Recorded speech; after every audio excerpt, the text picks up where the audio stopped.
ನಮ್ಮ ಹೆಸರು ಕಾಟ್ರಳ್ಳಿ ಕಲ್ಲಪ್ಪ, ವಿಜಯನಗರ ಜಿಲ್ಲೆ ಹೂವಿನಹಡಗಲಿ ತಾಲೂಕು ಉತ್ತಂಗಿ ಗ್ರಾಮದ ರೈತ ಸರ್.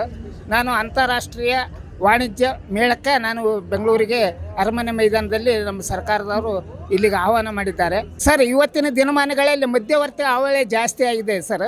ಈ ಮಧ್ಯವರ್ತಿ ಹಾವಳಿ ನಿರ್ಮೂಲನೆ ಆಗ್ಬೇಕಂದ್ರೆ ನೇರ ಉತ್ಪಾದಕರು ಮತ್ತು ಮಾರಾಟಗಾರರು ಅಂದರೆ ಖರೀದಾರರು ಇವೆರಡು ಇಬ್ಬರು ಒಂದೇ ನೇರದಲ್ಲಿ ವ್ಯವಹಾರ ಮಾಡೋಂಥ ಒಂದು ಅವಕಾಶ ಈ ಅಂತಾರಾಷ್ಟ್ರೀಯ ವಾಣಿಜ್ಯ ಮೇಳ ನಮಗೆ ಹೆಲ್ಪ್ ಮಾಡಿ ಕೊಡ್ಬೇಕಂತಂದು ನಾನು ಬೇಡಿಕೊಳ್ತೇನೆ. ಇದರ ಜೊತೆಗೆ ಏನಾಗ್ತದಂದ್ರೆ ಈ ವಾಣಿಜ್ಯ ಮೇಳದಿಂದ ಸರ್ವರಿಗೂ ಸುಖ, ಶಾಂತಿ, ನೆಮ್ಮದಿ ಎಲ್ಲ ಸಿಗ್ತೈತೆ. ಆಮೇಲೆ ಈ ಗ್ರಾಹಕರು ಬರೋದ್ರಿಂದ ಏನಾಗ್ತೈತೆ, ವಿನಿಮಯ, ಅವರ ಜ್ಞಾನವನ್ನು ವಿಚಾರ ವಿನಿಮಯ ತಿಳ್ಕೊಳಕ್ಕೆ ನಮಗೆ ಅವಕಾಶ ಮಾಡಿಕೊಡೋಕ್ಕಂಗೆ ಆಗ್ತೈತಿ. ಇದನ್ನು ನಾನು ಹೆಚ್ಚು ಈ ಸರ್ಕಾರ ಆಮೇಲೆ ಸಮಾಜದಲ್ಲಿ ನಾನು ಕಳಕಳಿ ಬೇಡಿಕೊಳ್ಳೋದೇನೆಂದ್ರೆ ಪ್ರತಿ ಒಂದು ವರ್ಷಕ್ಕೆ 2 ಬಾರಿ ಆದರೂ ಇಂಥ ಮೇಳಗಳಿಗೆ ಅವಕಾಶ ಮಾಡಿಕೊಡ್ಬೇಕಂತಂದು ನಾನು ತಮ್ಮೆಲ್ಲರಿಗೂ ಬೇಡಿಕೊಳ್ತೇನೆ ಸರ್.